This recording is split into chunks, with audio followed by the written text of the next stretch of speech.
Bonjour à toutes et à tous, vous venez d'embarquer sur les ondes de C'est quoi cette histoire, le podcast qui vous invite à remonter le temps.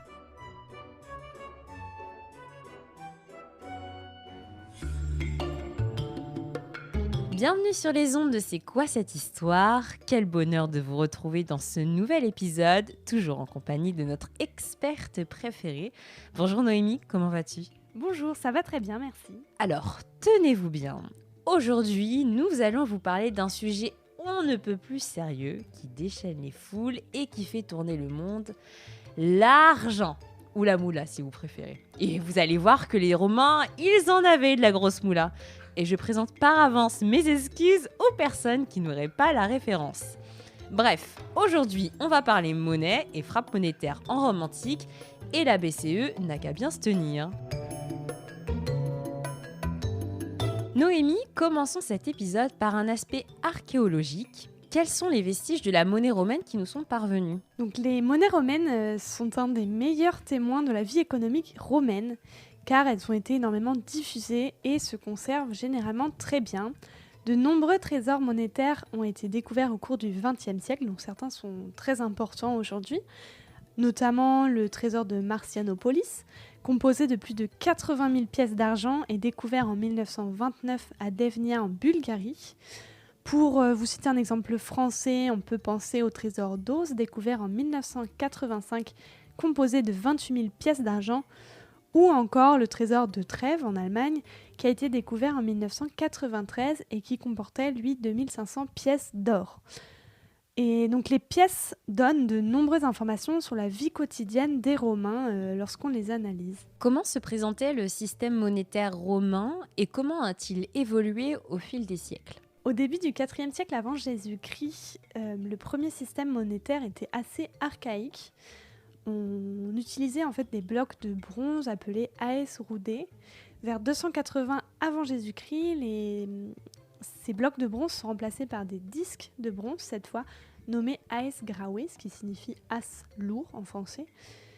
Et on voit également apparaître les premiers sous-multiples normalisés, donc des semis, des triens, des quadrants, etc. Lors de la deuxième guerre punique, de 218 à 201 avant Jésus-Christ, l'as s'effondre et finit par devenir un disque de bronze d'une vingtaine de grammes. Il a un multiple, le doupondius, qui vaut 2 as, et des sous-multiples, donc le semi, un demi-as, et le quadrant, un quart d'as. C'est également à ce moment que l'argent, le métal, apparaît véritablement dans le système monétaire romain par le biais du denier, du quinaire et du sesterce. Au cours du IIe siècle avant Jésus-Christ, le sesterce, donc cette monnaie en argent, devient l'unité de compte usuelle à la place de l'as. Et les historiens s'accordent généralement pour considérer la date de ce changement monétaire vers 141 avant Jésus-Christ, selon l'inscription du premier Senatus Consul. Donc un Senatus Consul, c'est un texte publié par le Sénat. Et ce Senatus Consul, 241 avant Jésus-Christ, est chiffré en sesterces. Et donc pour finir ce petit panorama du monnayage romain, sous Auguste, on assiste à une réforme monétaire et à une stabilisation du système. L'auréus est maintenu, le sesterce devient une monnaie dans un nouvel alliage de cuivre et de zinc, qu'on appelle auricalque, tandis que l'as est fabriqué en cuivre pur. De nos jours, en France, c'est la monnaie de Paris et la Banque de France qui sont chargées de produire les pièces et les billets en circulation selon le montant demandé par la Banque centrale européenne. En Rome antique, comment étaient fabriquées les pièces de monnaie et qui orchestrait leur émission ? Dans l'Antiquité, les frappes ne sont pas continues et tous les pouvoirs émetteurs ne possèdent pas d'atelier permanent. Donc effectivement, ça n'a rien à voir avec la monnaie de Paris actuelle. Concernant la frappe monétaire, elle est toujours effectuée dans le cadre d'une émission qui est décidée par un pouvoir émetteur et parfois déterminée par des événements, que ce soit des guerres, des pénuries de monnaie, etc. On décide à ce moment-là de la dénomination, du type et de la quantité de monnaie à frapper. Les coins sont le plus souvent réalisés dans du bronze, en creux et à l'envers, et ils permettent d'obtenir à la frappe une image qui sera en relief et à l'endroit. Et donc ces coins sont gravés par un forgeron ou un graveur attitré, selon la taille et la permanence de l'atelier. Ils sont ensuite enchâssés afin de bien les tenir en main, et les coins monétaires sont généralement détruits après leur utilisation pour ne pas être utilisés par des faussaires. Les flancs monétaires sont obtenus en les coulant dans un moule, en les découpant sur une plaque coulée à la bonne épaisseur ou en découpant une tige de métal tout simplement. Pour les réaliser, on va utiliser des minerais fraîchement extraits ou alors des anciennes monnaies qu'on va refondre. Concernant la frappe à proprement parler, le flanc est posé sur le coin enchâssé dans une enclume. On va frapper dessus avec un marteau sur le deuxième coin finalement. Les ateliers monétaires sont les établissements qui frappent monnaie pour un pouvoir émetteur donné. L'atelier romain est celui dont l'organisation est la plus connue grâce aux inscriptions qu'on a retrouvées à Rome.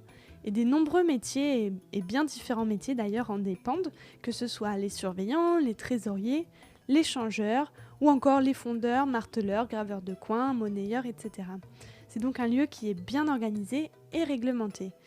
Les ateliers sont généralement localisés dans la cité pour laquelle ils frappent, et c'est effectivement le cas le plus courant, mais on peut observer deux autres cas de figure de temps en temps, à savoir des ateliers frappants pour plusieurs autorités émettrices, ou alors des coins qui vont servir à plusieurs ateliers. Est-ce que les échanges monétaires se présentaient exclusivement sous forme de pièces de monnaie ou est-ce qu'il existait des billets ou encore des prémices de nos chèques bancaires actuels ? Les moyens de paiement, comme les billets de banque ou les chèques, n'existaient pas.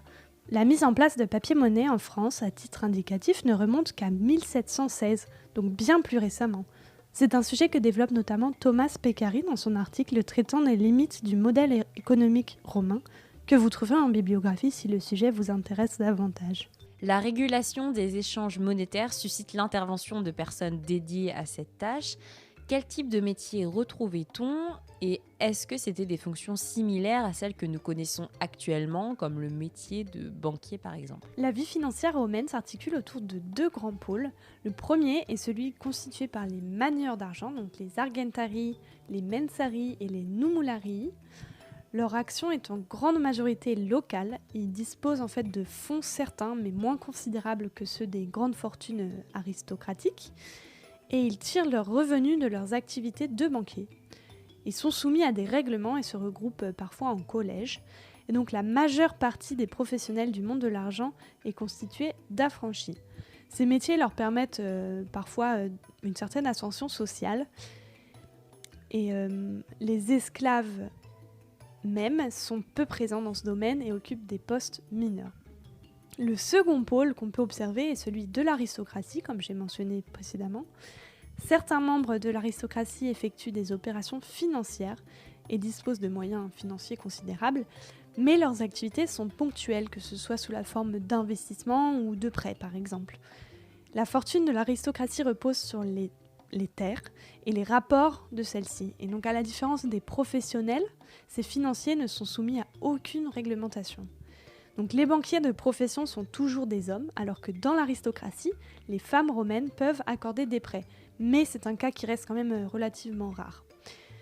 L'Argentarius, plus précisément, est un banquier privé qui est signalé à Rome à partir du IVe siècle avant Jésus-Christ. Et ses activités bancaires sont assez variées. Et vous allez voir, lorsque je vais vous les lister, que ça se recoupe quand même avec les activités des banquiers d'aujourd'hui. Donc, dans un premier temps, il réceptionne des dépôts. Le système de banque de dépôt apparaît à Rome au IVe siècle avant Jésus-Christ. On parle de depositum. S'il s'agit d'un dépôt d'argent qui ne donne pas d'intérêt, l'argent est dit vacua pecunia, alors que s'il s'agit d'un dépôt d'argent qui donne droit à des intérêts, l'argentarius peut disposer de cet argent mis en dépôt tant que son propriétaire ne le réclame pas. L'argentarius effectue ensuite des changes de monnaie étrangère, on parle de permutatio, et à cette occasion, il perçoit une rémunération, le collibus. Le test de l'authenticité des monnaies est appelé probatio numerum, et les argentarii travaillent également dans le domaine du crédit. La demande d'un crédit doit se faire par écrit, le banquier répond également par écrit pour confirmer ou refuser le crédit, et lorsqu'un débiteur refuse de rembourser son prêt, il est condamné à payer le double de la somme due. Les argentaires interviennent également dans des ventes aux enchères à partir du IIe siècle avant Jésus-Christ. Il peut enchérir pour ceux qu'il représente et il peut procéder à l'enregistrement de la vente, exécuter le paiement du prix au nom de son client ou accorder un crédit à l'acheteur. On parle de crédit d'enchère. Les encaisseurs argentaires apparaissent au 1er siècle avant Jésus-Christ et ce sont en fait des banquiers qui sont spécialisés particulièrement dans les ventes aux enchères. Et pour terminer, l'Argentarius se doit d'effectuer l'achat et la mise en circulation des pièces de monnaie nouvellement émises. On parle de solidorum venditio et cette activité n'apparaît qu'à partir de l'Empire. Les argentaires exercent dans des boutiques qui sont situées sur le forum. C'est dans ces boutiques, les argentariae, que s'effectuent les dépôts, les opérations de caisse et les crédits. Mais à partir de l'Empire, ces banquiers se regroupent au sein d'un collège. Pour terminer, je vais mentionner rapidement 2 autres profils. Les coactores, qui sont des encaisseurs. Leur activité se cantonne au recouvrement. Ils ne peuvent pas effectuer les opérations bancaires réalisées par les argentarii. Et ceux-ci sont payés à la commission. Et donc, pour terminer, les mensarii, eux, sont des agents de l'État qui peuvent fournir de l'argent au nom du trésor public, l'aerarium. Aujourd'hui, différents stratagèmes utilisés par la Banque de France et la Monnaie de Paris permettent de reconnaître une vraie pièce ou un vrai billet d'un faux. Comment était-il possible de reconnaître une vraie pièce de monnaie romaine d'une fausse et comment les faussaires s'y prenaient-ils pour concevoir des pièces semblables à celles en circulation ? Fausser des monnaies est considéré comme un crime grave, mais assez courant. Donc comment procédait-on pour fausser des monnaies ? On recouvre un flanc monétaire en cuivre d'une feuille d'argent, on parle dans ce cas-là d'une monnaie fourrée. C'est une opération qui lui donne la même apparence qu'une véritable monnaie. La fausse monnaie avait ainsi la même valeur marchande qu'une monnaie officielle, tout en contenant très peu de métal précieux. Et dans les faux, plusieurs catégories peuvent être distinguées. Donc les émissions locales et imitations barbares, les imitations destinées à tromper le citoyen et les imitations réalisées à partir de coins officiels. Donc je vais détailler un peu chaque sous-catégorie. Concernant les émissions locales et les imitations barbares, elles sont frappées par de petits ateliers locaux destinés à un usage local. Elles sont très probablement tolérées par l'administration romaine dans certaines zones géographiques où la quantité de monnaie officielle en circulation est insuffisante. Ces monnaies sont facilement reconnaissables. Le style de gravure est souvent pauvre, les légendes n'ont parfois aucune signification et les revers n'existent parfois pas sur les monnaies de l'empereur en question. Les imitations destinées à tromper le citoyen, elles, sont des monnaies qui sont identiques au type officiel, mais dont la qualité de gravure est moins bonne. Aujourd'hui, on les reconnaît plus facilement car la couche d'argent est souvent écaillée, laissant apparaître le cuivre. Enfin, les imitations réalisées à partir de coins officiels ressemblent à la catégorie précédente, mais elles ont été fabriquées à l'aide de coins officiels, provenant donc d'ateliers monétaires officiels. Ces monnaies étaient peut-être fabriquées par les ouvriers monétaires, ou par des faussaires ayant subtilisé des coins dans l'atelier. C'est pour ça que pour éviter tout risque de vol, les coins étaient collectés à la fin de la journée et redistribués aux ouvriers le matin. Outre leur fonction commerciale, les pièces de monnaie sont aussi un moyen pour les différents empereurs de vanter leur pouvoir en y incluant un portrait flatteur de leur personne. Effectivement, les empereurs soignent particulièrement leurs portraits sur les monnaies qui servent généralement de propagande avec beaucoup de guillemets parce que c'est un terme anachronique. L'avers, donc le côté face, représente généralement l'effigie de l'empereur régnant à l'époque de l'émission de la monnaie. Concernant le revers, il célèbre les victoires et les conquêtes des empereurs, représente des dieux, des déesses, des allégories symbolisant les qualités associées à l'empereur, ou encore des monuments, des provinces personnifiées, des animaux, etc. On compte parfois plusieurs centaines de revers différents pour un seul et même empereur, parmi lesquels certains d'une grande importance historique. Les impératrices et les enfants de la famille impériale sont aussi représentés dans certains cas. Sous plusieurs empereurs, des monnaies d'or de prestige, multiples de l'auréus et appelées médaillons, sont frappées pour être distribuées en hommage aux dignitaires méritants de l'Empire. Et ces émissions n'étaient pas vraiment destinées à circuler et s'apparentaient plutôt à des médailles, d'où leur nom de médaillons. On trouve aussi parfois des médaillons en bronze et en argent. Et donc ces portraits d'empereurs sont toujours accompagnés d'inscriptions abrégées de manière à tenir sur les pièces qui désignent donc l'empereur. Donc par exemple, AUG signifie empereur, KS pour Caesar, donc gens impérial, COS pour consul, donc gouverneur, IMP pour imperator, P pour pater patriae, donc le père de la patrie, etc., etc. Donc finalement, la monnaie romaine est également un excellent support pour comprendre l'histoire de la Rome antique. Effectivement, la monnaie est un super outil pour les archéologues pour déterminer les frontières de l'Empire ou encore les zones d'influence de l'Empire romain. Est-ce qu'une région est bien romanisée ? Est-ce qu'on y observe des activités économiques régulières avec le reste de l'Empire ou non ? ce genre de questionnements qui ont toute leur importance dans la recherche actuelle.